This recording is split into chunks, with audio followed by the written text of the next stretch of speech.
Yo, did you cancel my Xbox Live? It's not working. Did you cancel it? No, it was working fine yesterday. I haven't touched it. All right. I stopped on a Wednesday, 6:52 in the morning.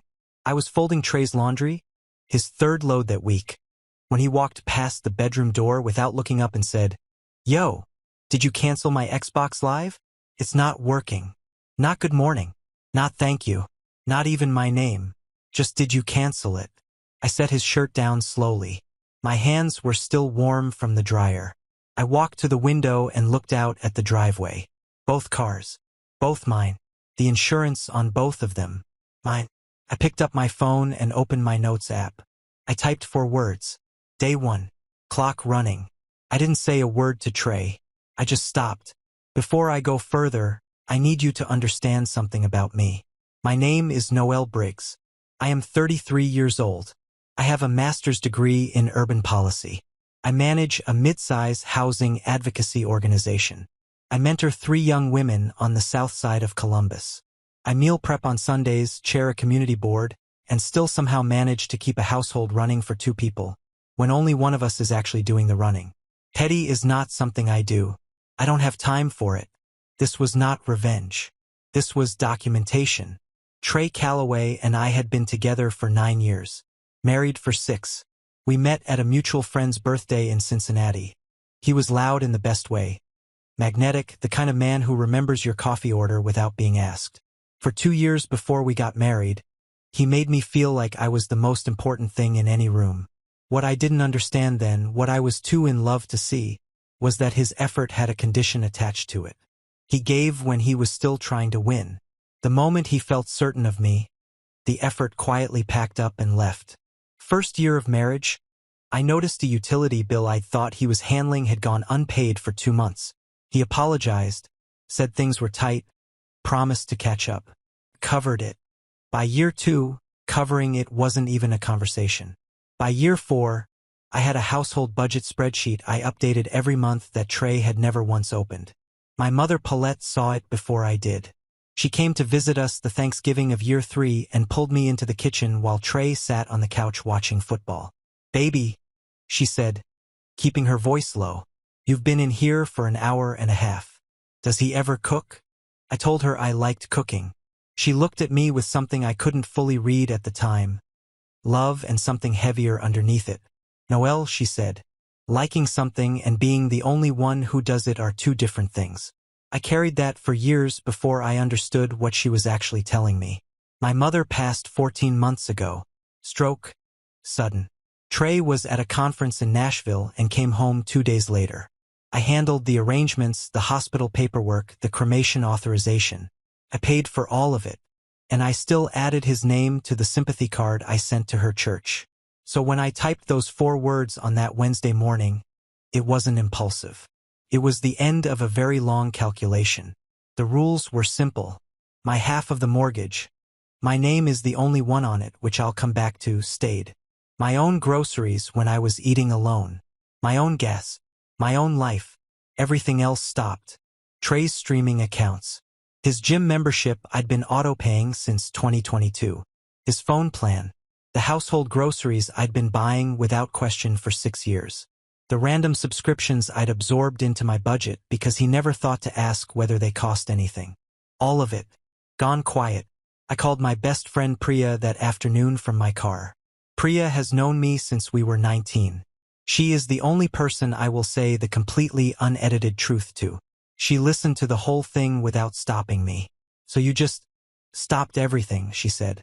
"Everything that was mine to stop," I said. "I want to see who he is when I'm not holding the floor up." She was quiet for a second. "What are you expecting to find, Noel?" I stared at the steering wheel. "The truth," I said, "about who I actually married." Day 3 told me something I couldn't unhear. I came home from work on a Friday with a headache I'd been ignoring since noon. Trey was already there. He was at the kitchen table, laptop open, jaw tight. I dropped my bag and opened the fridge. I'd intentionally left it understocked. That was part of the observation. I started heating up rice from the night before. Then he said it. "The Hulu account got flagged. Did you update the billing info?" I kept my back to him. "No, Noel. His voice had something in it. Not quite anger. Something more specific. Inconvenience. Did you forget, or can you just go in real quick? The show we watched drops tonight. I turned around. He wasn't looking at me. He was looking at the laptop. The show we watch. Like this was a shared problem. Like his name wasn't also attached to a functioning bank account. Like, can you just go in real quick was a sentence that made any kind of sense. I said, I think your card is fine, Trey. And I walked to the bedroom. Behind me I heard him exhale hard. Not quite a curse, but close. That sound told me more than 6 years had. By day 7, the shape of our marriage was becoming visible in a way it never had before. The strange what you see when you stop smoothing everything over. Trey moved through the house like a man who had always assumed certain things would be handled, and was only now discovering that handled had a person attached to it. He ran out of his protein powder on day 6. I'd normally have caught it on the grocery run and added it without mentioning it. This time I didn't. He stood in front of the cabinet, opened it, stared into it for a full 30 seconds. Then he closed it without saying anything. On day 8, his coworker Malik came by. Malik is one of those men who watches more than he talks. He'd been Trey's friend for years, and I'd always read his quietness around me as mild suspicion. Like he'd decided something about me before we were ever properly introduced. I was wrong about what he'd decided. He walked in, looked around the kitchen, half-stocked, no snacks out, no atmosphere of someone quietly running the household, and then looked at Trey. You been cooking? He asked. Trey laughed in a way that had no confidence in it. Noel usually handles the kitchen stuff. Malik looked at me, something careful in his eyes. Careful and specific. How you doing, Noel? Living, I said. You want water? I'm good with what Trey bought. The room went still for a second. Trey shifted his weight. Malik left about 20 minutes later, and on his way out he passed me in the hallway. He said, quiet enough that only I could hear, you deserve a full partner. I didn't know what he knew. I didn't ask. But I filed it away. That night, Trey was quieter than usual. Subdued in a way I'd never seen. I watched him from across the room and thought about what Priya had asked me on day 1. What are you expecting to find? I was finding more than I'd budgeted for. Day 11. I was working from home. Trey thought I was on a call in the back office with the door closed. I wasn't. I was sitting at my desk in silence, reading a report, headphones around my neck. I heard him in the kitchen. His voice dropped in that way voices do when a conversation becomes private. And then I heard a name I had never heard him use before. Jordan, I told you this isn't a good time. I stopped moving. Things have been off here. She's been different lately. No, I can't. Not tonight. I said no. My chest did something I don't have clean words for. Not racing. More like a controlled demolition. Like something very large coming down in perfect, inevitable sequence. He laughed then. Low and easy. You're wild, he said. Stop. That laugh. I knew that laugh. I used to be the person who got that laugh. I sat at my desk for 50 minutes after he hung up. I didn't move. I didn't cry. I just processed. Jordan. I opened my notes. Day 11. There is a Jordan. The experiment does not stop. It expands. I called Priya. I'm getting in my car, she said. Don't, I told her. Not yet. I have to think before I feel. She came anyway, the next morning, with an overnight bag and a grocery haul she'd bought entirely herself. She put a sticky note on her orange juice that said, do not touch Priya's. She is that kind of friend. We sat on the back porch while Trey was at the gym, on his own card, which I noted, and I told her everything. The Jordan call. The finances. Day 3. My mother's words. All of it. Priya listened without interrupting, which is how I knew she was worried. Then she set down her cup. Noel, I need to tell you something and I need you to hear it before you react. I looked at her. Back in March. Keisha, you know her. She used to work at Trey's company before she transferred. She mentioned something to me. Said there was a woman in his department he was close with. More than close, the way she said it. Priya held my gaze. I didn't tell you because I didn't have proof and I didn't want to wreck your marriage on secondhand office gossip. I kept waiting for it to be nothing. March. That was 4 months ago. I stood up. Not out of anger at Priya. I understood why she'd waited. But I needed to be standing for what I was feeling. Because here is what hit me in that moment. For 4 months, while I was paying the mortgage alone and building grant reports and buying birthday cards for his mother and grieving mine by myself, there was a Jordan. What are you going to do? Priya asked.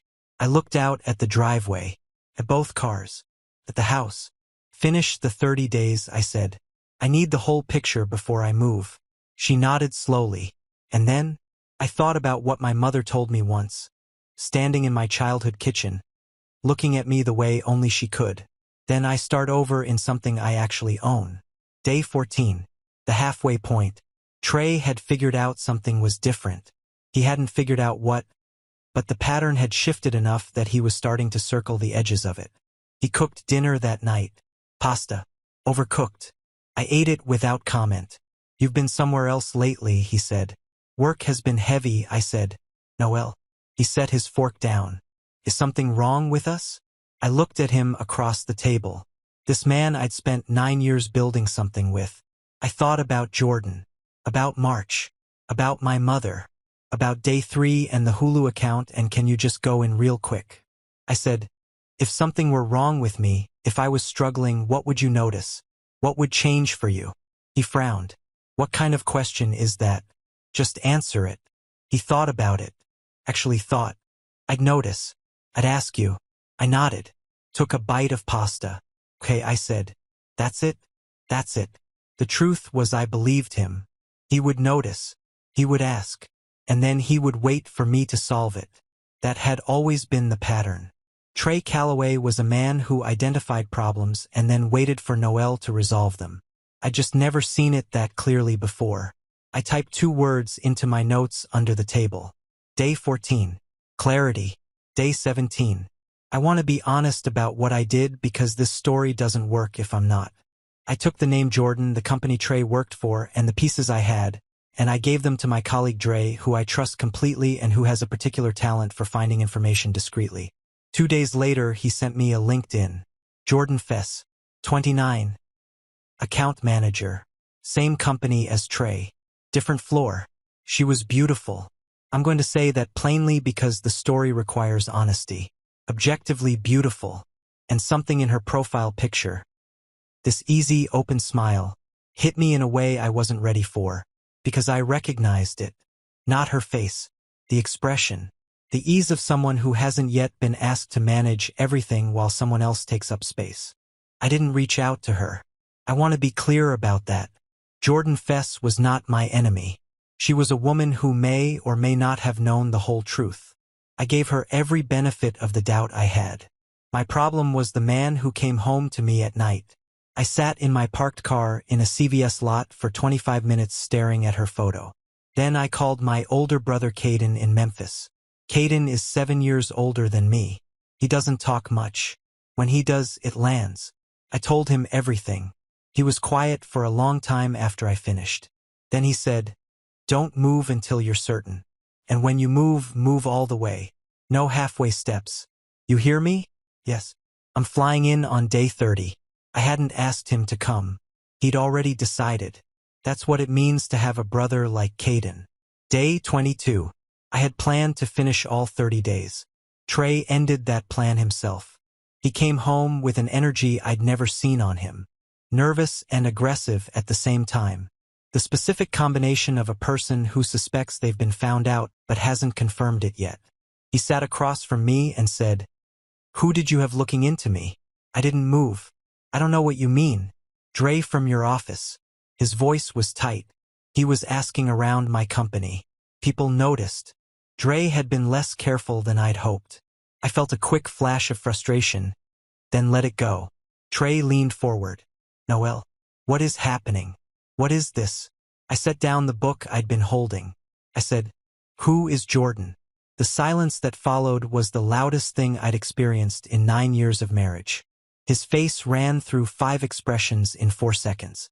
I watched denial form behind his eyes. I watched him calculate whether it had any chance of working. Then I watched it collapse. "It's not what..." "Don't," I said. "Just that word." He stopped. I have been carrying this household for 9 years, Trey. Every bill, every payment, every card, every subscription, every car, every expense that showed up, I handled it. While my voice stayed level. I was proud of that. While you were building something with someone else. Noel, let me explain. I know you can explain. I'm sure you're very good at it. I stood up. But I don't need the explanation. I already know everything I need to know. I walked to the bedroom and locked the door. What Trey didn't know, what I hadn't told anyone except Caden, was what I'd been doing in the background of the entire 30 days. 3 weeks before day 1, I'd had coffee with a woman named Sloan Merritt. Sloan is a family law attorney. She also went through our nonprofit's homebuyer counseling program 3 years ago, which means she has no professional obligation to me. She gives me her time because she chooses to. We talked for almost 2 hours. I walked her through 9 years of financial history, receipts I'd kept, spreadsheets going back to year 1, bank records, the mortgage, solely in my name because Trey's credit had a problem we were going to fix that never got fixed. Sloan listened to everything. Then she said, "You've been the documented primary financial contributor for the entire marriage. You have the paper trail." She paused. "You're not starting from nothing, Noel. You're starting from a position that most people in your situation never have." That conversation happened before day 1, before Jordan, before day 3. I had already known, somewhere underneath all the hope, that I might need a way out. I just spent 9 years praying I wouldn't. On the morning of day 23, I texted Sloan 2 words, "Move forward." She replied in under a minute. Already prepared. That afternoon I opened a new account at a bank Trey had never heard me mention. I redirected my direct deposit. I called the mortgage servicer, the mortgage I had been paying alone for 5 years, and began a formal sole ownership inquiry. Trey came home that evening to a woman who was cooking dinner and asking about his day. He didn't understand that the calm he saw was not peace. The calm was precision. Day 30. Caden walked through the front door at 10:45 in the morning. He looks like our father. Broad, quiet, the kind of man whose stillness reads as authority without him trying. Trey had always been slightly uneasy around him, and standing there watching them greet each other, I finally understood why. Caden has never once been fooled by performance. He hugged me, held it for a second, then pulled back and looked at my face. "You look like yourself," he said. I hadn't known how badly I needed someone to say that. The 3 of us sat in the living room. I spoke first. "Trey." I looked at him steadily. "For 30 days, I stopped managing things that were yours to manage. I watched what happened when I did. I let that sit for a second. You noticed the streaming accounts before you noticed me." His jaw moved. "I found Jordan," I continued. "I know the timeline. I know enough." I paused. "I've been working with an attorney. The mortgage, the accounts, the 9 years of financial records, it's all been reviewed. We're moving forward." Caden sat completely still beside me. Not performing support. Just present. Solid. Trey looked between the 2 of us. Something went through his face I hadn't seen before. Not anger, not denial. Something more like a structure giving way. A man realizing the foundation he thought was there had been load-bearing on one side for a very long time. "So that's it," he said. "That's it," I said. Not in anger. In clarity. He sat there for a long time. I watched him cycle through all of it. The guilt, the exposure, the wounded pride, before something finally settled into what looked, for the first time, like shame. Real shame. Not performed. He left that evening with 2 bags. I sat on the back porch with Caden until the sky went dark, and for the first time in weeks I breathed all the way down. "Proud of you," he said. "I'm proud of me too," I said quietly, and I meant every syllable. It has been 87 days since day 30. The divorce is moving. Sloan is steady and sharp and worth every conversation. The financial records I kept, the ones Trey used to tease me about, calling me obsessive for saving receipts and logging everything, turned out to be the architecture of my own exit. The house is mine. The history is clear. Priya and I talk every day. She said sorry 100 times for not telling me sooner, and I forgave her 100 times. Because real friendship is not flawless. It is honest, eventually. That's enough. Malik reached out after Trey moved out. He said, I saw it for years. I kept hoping he'd figure himself out. I'm sorry he didn't. I thanked him and I meant it. I don't know what happened with Jordan. I don't need to. What I know is this. The 30 days didn't break my marriage. They revealed it. There is a difference between something breaking and something being seen clearly for the first time. A broken thing fails. A revealed thing was always exactly what it was. You just finally had the courage to look at it in full light. My mother told me once, standing in her kitchen with flour on her hands, not looking at me but meaning every word, Noelle, you are too much woman to keep shrinking yourself for a man who refuses to grow. Mama, I hear you now. I am not bitter. Bitterness would mean I'm still spending energy on Trey Calloway, and I don't have a single calorie left for that. I'm free.